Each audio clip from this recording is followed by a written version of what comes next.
আজি অসমীয়া জাতিৰ হিয়াৰ আমঠু গণশিল্পী ৰাজীৱ শদিয়াদেৱৰ আজি মৃত্যু দিৱসৰ উপলক্ষে আজি আমি ইয়াত শ্ৰদ্ধাঞ্জলি অনুষ্ঠান আয়োজন কৰা হৈছিল। এই শ্ৰদ্ধাঞ্জলি অনুষ্ঠানত আমাৰ অসম আন্দোলনৰ সতীৰ্থ মঞ্চৰ গোলাঘাট জিলা সমিতি, সদৌ অসম পথাৰ পৰিচালনা সমিতিৰ বিষয়ববীয়া আৰু গগৈ মঞ্চৰ সহযোগত আমি সকলোৱে ঐক্যবদ্ধ হৈ আজি গোলাঘাটৰ এই মাজমজিয়াত এই মহান শিল্পীগৰাকীলৈ আজি গভীৰ শ্ৰদ্ধাঞ্জলি আমি জ্ঞাপন কৰি আজি এই মহান শিল্পীগৰাকীৰ মহান আত্মাই চিৰশান্তি লাভ কৰক আৰু যিগৰাকী মহান শিল্পীৰ মহান আদৰ্শ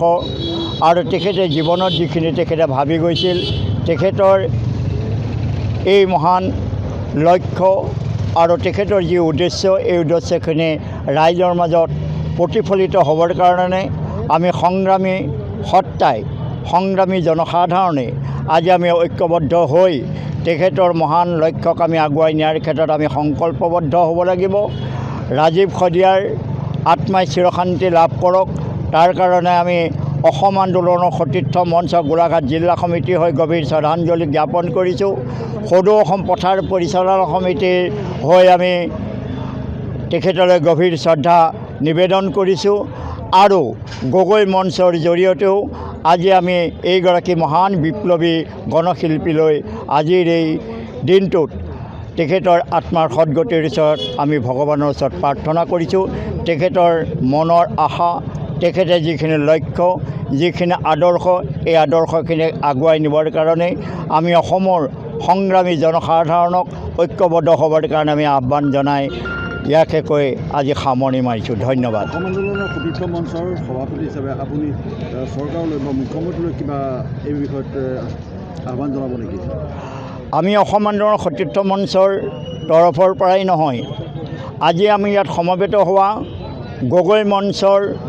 কৰ্মকৰ্তাসকল আৰু সদৌ অসম পথাৰ পৰিচালনা সমিতি, আমি সকলোৱে ঐক্যবদ্ধভাৱে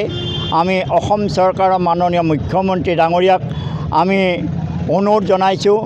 যে ৰাজীৱ শদিয়াৰ দেৱৰ পৰিয়ালটোৰ প্ৰতি তেখেতে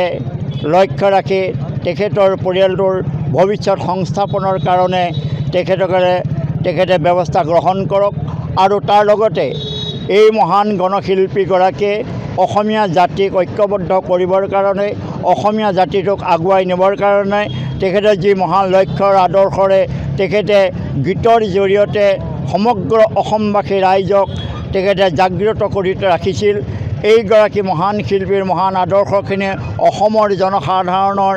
মাজত জীয়াই ৰাখিবৰ কাৰণে আৰু গণশিল্পীগৰাকীৰ মহান লক্ষ্যক আগুৱাই নিবৰ কাৰণে আমি অসম চৰকাৰলৈ আজিৰ এই দিনটোত আমি আহ্বান জনাইছোঁ। যিকোনো খবৰৰ বাবে যোগাযোগ কৰক 7099017330 লগতে 7099017110 নম্বৰত।